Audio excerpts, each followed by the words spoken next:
Welcome to America's Heroes Group. Good afternoon and welcome to America's Heroes Group Roundtable Veterans Court with Judge Hooks, Attorney Lori Roper, and Attorney Brian Scanlon. February is Black History and American Heart Month. It's February 26, 2022. I am co-founder, Vietnam veteran, and host Cliff Kelley. And I am the co-host, Colonel Dr. Damon Arnold. Right. And we just had on one of these incredible attorneys, Steve Seidman. We're being surrounded by attorneys today, luckily. Luckily, I didn't have to face any of them in professional life. But I have a very, very good, one of my best friends is an attorney, and I know many of these attorneys who are involved in this group. And so I am so happy to have you on. Our executive producer is Glenda Smith. Digital media producer is Ivan Ortega of Scouts Honor Productions. And today we have Brian Scanlon, our Cook County Assistant Attorney, Public Defender Office. And he has a special guest with him that will be coming on shortly. But we want to, just to open it up, Brian, just tell us what's going on lately in Cook County. Because you, I know you're doing things all the time in that Veterans Court and helping out veterans. Yes, exactly. I just want to say, yes, we're just waiting on the local senator from my area to come on, and I'll introduce him once he gets here and give you some really great pointers on how he's helping our veterans. But yes, the Veterans Treatment Court is now back in person. We are now back able to actually reach out and touch our veterans. And instead of being on Zoom and providing health care and psychological care and any other care via Zoom, we're back to having them in person, and we have some new events going on. We have graduation coming up, which, of course, we're always extending a heartfelt welcome to any of your listening audience and, of course, yourself to come in and join Judge Hooks. We have a new batch of veterans that we're helping, as we say, we're returning them to their original mission. Maybe if I could just take a second and reacquaint the audience what Veterans Treatment Court is.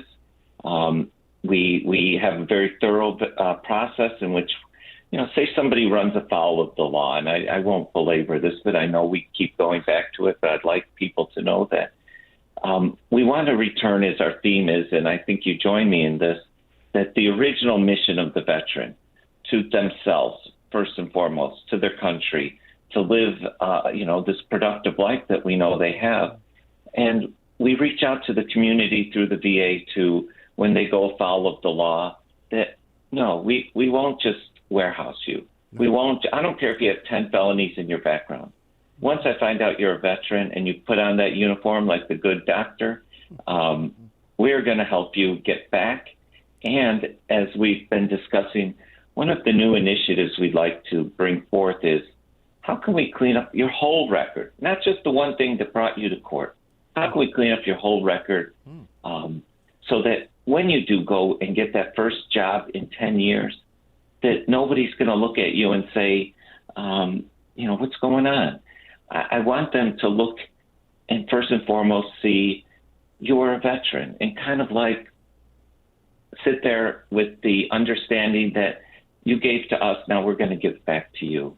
Do you have any questions about Veterans Treatment Court I could knock off until the good senator gets here? Oh, sure. But that's a holistic approach. I've never heard of that before. So it's really looking at the person from the legal standpoint as a holistic person, that they may have other issues going on, child support issues, other things that are happening in their life, and those can really complicate things and make it very complex for them. With medicine, you have people who have asthma and then high blood pressure and then maybe COPD and, maybe kidney failure. You have to actually take care of the whole person. You can't take care of one piece and expect the person to survive. So this is really, it's like earth-shaking for me. I've never heard of this before. And as I've discussed before, I think when Dr. Odom or maybe one of the other guests was on there and I've approached the public defender's office, I have my own impossible dream, which I love to share with you and your guests, that the Veterans Treatment Court is 4 phases. At each phase, the veteran accomplishes certain goals for himself, herself, and the courtroom.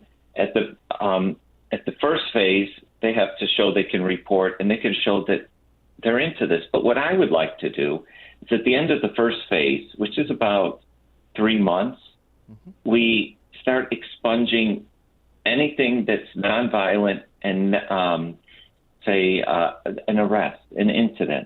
So we reward. My goal is to reward the individual to stay in the program. What brings you to church, as I often say, isn't what's going to keep you there. But once we can start cleaning up with the assistance of the state's attorneys who are fully on board, it just takes legislation, which we can talk to the senator about once he's here. And then once we go deeper, we can then start looking at housing, how we can improve your housing, your, not just, as you say, the holistic person, but your holistic environment. What can we provide to keep you, I guess, as a role model to show that not only should we be doing this here in Veterans Treatment Court, but we should do it in every courtroom. This should be the example. If you see what I'm saying, Yes, that every person should get a little more of this holistic treatment. Yeah, that's Constantly, you've been on before, and you've done such a great job. This is Cliff. And, you know, with the Veterans Court, with Judge Hooks and Attorney Roper and yourself, you folks have done a great job. yeah. And Judge Hooks, he often refers back to when he was young and needed help. Who did he turn to? He turned to Cliff. He said, "Could you lend me a hand and help me get into the Marines?" And of course, from what I understand, you didn't hesitate, not for 1 minute, and you lent him a hand.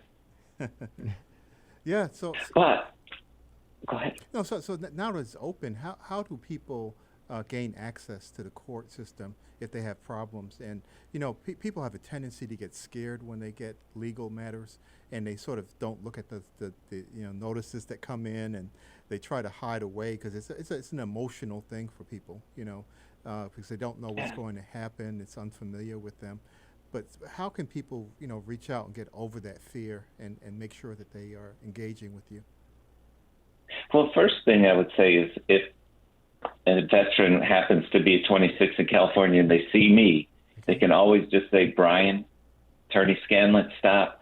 You know, I was afraid to admit I let my veteran friends down, the country down. I got into trouble." And I would say, "There's no letting me down."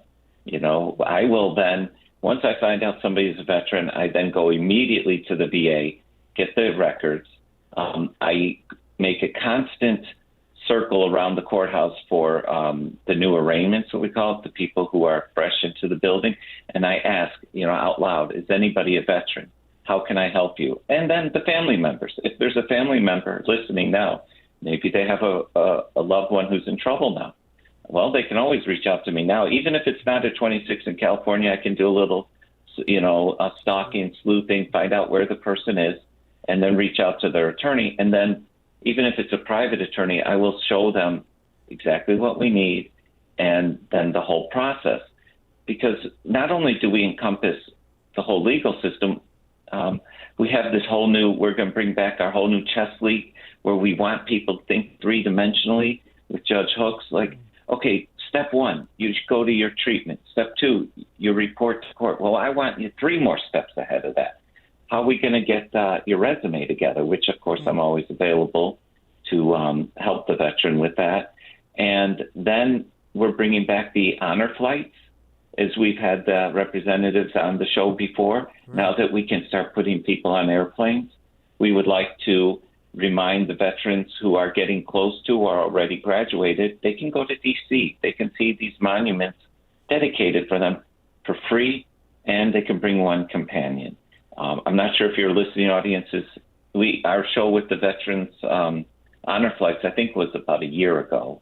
Yeah. So if anybody has a question on the honor flights, and we're doubling down on the valor quilts that we give out at graduation, so that we can cloak you in a sense of your mission. Wow. Restoring the honor. Yeah. Yeah, I love that. Yeah. So you know, give us, you know, where can people reach out to you, like a website and a phone number Just so people. Well, the best would be phone number would be 773-674-3217, and ask for either Brian, Attorney Scanlon, or anybody in the Veterans Treatment Court, and one of or the specialty courts. But one of the Veterans Treatment Court people, I'm always available. Vanessa is always available. Lori is always available, and we'll answer as many questions as possible. And if nobody even knows about the honor flights, if they've had a Vietnam War veteran, even the Iraq, we can get you to see and reconnect with the energy of the mission by seeing the monuments in D.C. Okay. And that will be at no expense. Wow, that's phenomenal. Yeah, that's great. That's great. I was wondering also, Brian, you were mentioning before about this holistic approach.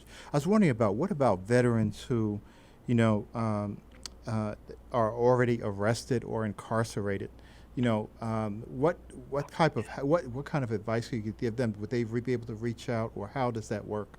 Yes, exactly. A while ago, give me a second to remember her name, we had a wonderful guest on your show in which, for people who are charged with crimes that don't fit into Veterans Treatment Court or already in prison, one of the greatest things, I'm gonna get it, I have to look at my emails to get the name in a second, but one of the greatest things that she provides is pretend somebody has, and they can call me and find out about this, they have a loved one in prison downstate.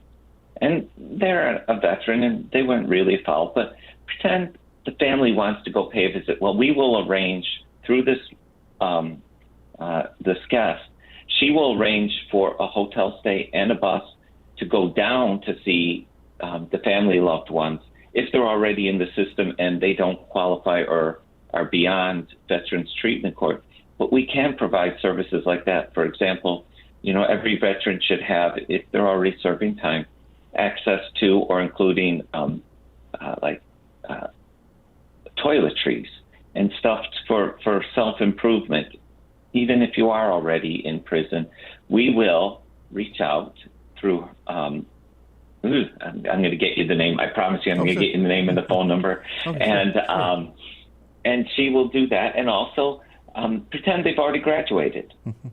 Same thing. If they need alternatives beyond what the VA can provide, she'll help provide massage therapy, sound therapy, music therapy. I bet you she could even find you dance therapy. But we don't, through Cliff, we don't stop with just, okay, Veterans Treatment Court's done and graduation's done, and, have a good day. Come back. Maybe somebody's faltering. They can come back and they can just say, before I mess up again, could you guide me in the right direction? Now, of course, the VA can do that, but we never turn down somebody reaching out. And I would I would reach out to Cliff, and I would say, listen to the radio show. Yeah. And you'll find the resources you need right here. Yeah. And of course, graduation's coming up. Go ahead. Oh, yeah. So I was wondering also, one of the things I was thinking about when you were speaking just now is that, many of these legal cases may be enmeshed in other things like disability claims, related claims, and those kinds of things where people have PTSD or they have, combat injuries that were never compensated, which may be one of the reasons why they are homeless or, unable to work. And how does that work together? Is there any kind of linkage? Exactly. Yes, through two services, through Dr. Odom at University of Chicago. If somebody feels that their benefits aren't being addressed, because we're mainly in the criminal side, but through Dr. Odom at University of Chicago and through the Veterans Clinic at John Marshall Law School, which is now called University of Illinois in Chicago Law School. Both clinics, if somebody were to reach out, I have the numbers, and I don't have them right here with me, but we can get them and we can show them that say they have they've completed their DUI work. Pretend somebody had a DUI and they need to clean up their driver's license. That's collateral to what people do at 26th Street. But both those clinics can go through the process of reaching out to the alderman and reaching out to the judges for waiving fees and getting a driver's license reinstated. We can do that.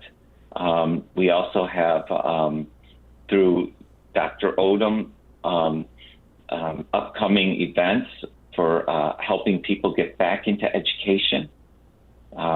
He would be more than glad to, even if it's not University of Chicago, say pretend somebody wants to go to Western Illinois University.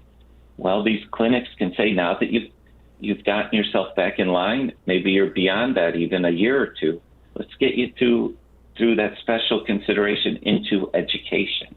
Yeah. And it doesn't stop with just us at the courthouse or even the radio show. I'm always available. Yeah, because I think you went to John Marshall yourself, right? Did you? I did. Because two of my good friends you just sparked a memory was Judy Munson and Michael Singh. They were very good friends. I actually traveled with them and went to Taiwan and then also to Prague. And I'm thinking about all the stuff that's going on in Ukraine now. I owe them a call, because their son, Judy Munson's son lives there, Lester and Judy, and I'm just thinking about all the stuff that's going on over there, and it brought I felt like putting my uniform on and going over there again. But what about the vet clinic? How does that run? Does the veteran come in and then you have like scheduled appointments and you work through the case with them to get their paperwork in order? Well, how important is it for people to have their paperwork in order for you, or to amass as much as they can to address the case? So parallel, two separate scenarios. One is when they come into court, I will do that footwork. You just got to get me your name, some identifiers. You don't even really have to know much beyond Social Security number. We have a wonderful team. If the listening audience doesn't know, inside the Veterans Treatment Court, of course, is Judge Hooks. There's the lawyers, but there's also the team from the VA that will look up and find out what your record is. And okay, so once we find that out and we find out what services you're available, all veterans are going to get some form of services. Some veterans, sadly, were put out of the service for a variety of small reasons in the past, whether it be they maybe smoked a little marijuana, they came out of the closet, or they had a small skirmish maybe involving alcohol. But what we will then start doing is upgrading any veteran's status. And so if anybody in the listening audience needs to learn, maybe they're not a follow the law now, but they would like to upgrade their status, they can reach out to me. I'll say, okay, it won't be in the Veterans Treatment Court, but I'll put you in line with Dr. Odom or UIC's law clinic. And then that's when we can work parallel together for what we can do in court and what we can do collateral to court on the side is the clinic. And even if they're not a follow of the law, let's get either your driver's license reinstated or get you in the direction for the HUD bash, where maybe you just need a little help finding your first condo and you're working hard. Well, that's what these clinics can do too. They can get you access and pretend you don't even have a cell phone. Well, come into the clinic. One way or another, you're going to be leaving soon with a cell phone or a tablet, and it will all start spiraling to reach back with and saying, if you feel marginalized, you will no longer feel marginalized once you leave Veterans Treatment Court or one of those clinics. Yeah, we actually were speaking earlier, Cliff and I were speaking earlier to Steve Seidman, and he was mentioning that one of the things that he was seeing was about a 5 times rate of higher of in the Marine Corps, people being disciplined and getting convictions as well, under the UCMJ. And I'm not sure of how that plays into things and whether you see any kind of discriminatory behavior that needs to be addressed in some of the clients you have. Yes. Of course, when they come to me, most of the clients are really, really on their edge. They may have they've done something wrong, and we're going to help that. But then they also have the emotional and moral trauma that they feel they've been discriminated against in the past. Mm-hmm. And we, Judge Hooks is very holistic. Judge Hooks He's very non-judgmental. If he feels you've been hurt, whether within the service or out of the service, that's how we use the VA clinic to, address those issues. And once we can get you over to one of the other clinics, we're going to work on the sideline issues. Yeah, because I think Judge Hooks owes me a dinner at some point. Cliff, but I actually have something I for would him. highly recommend a Marine jacket for him. So he said, "Oh, you can wear it yourself," and I said, "I can't wear a Marine jacket. I'm Army. What's this?" So he, but he is really fantastic. Yourself. That whole system is And just, Lori, just great. Yeah, Lori Roper and.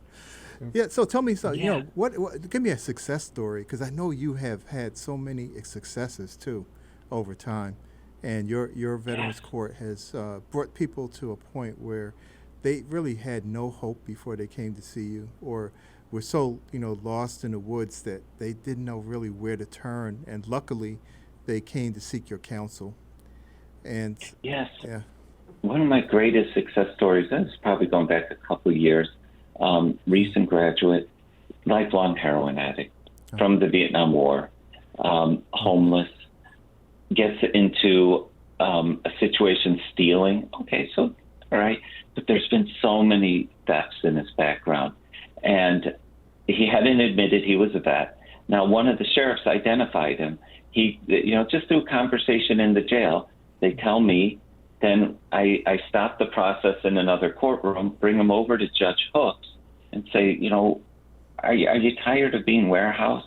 They wanted to put him away for a long time. And he said, yes.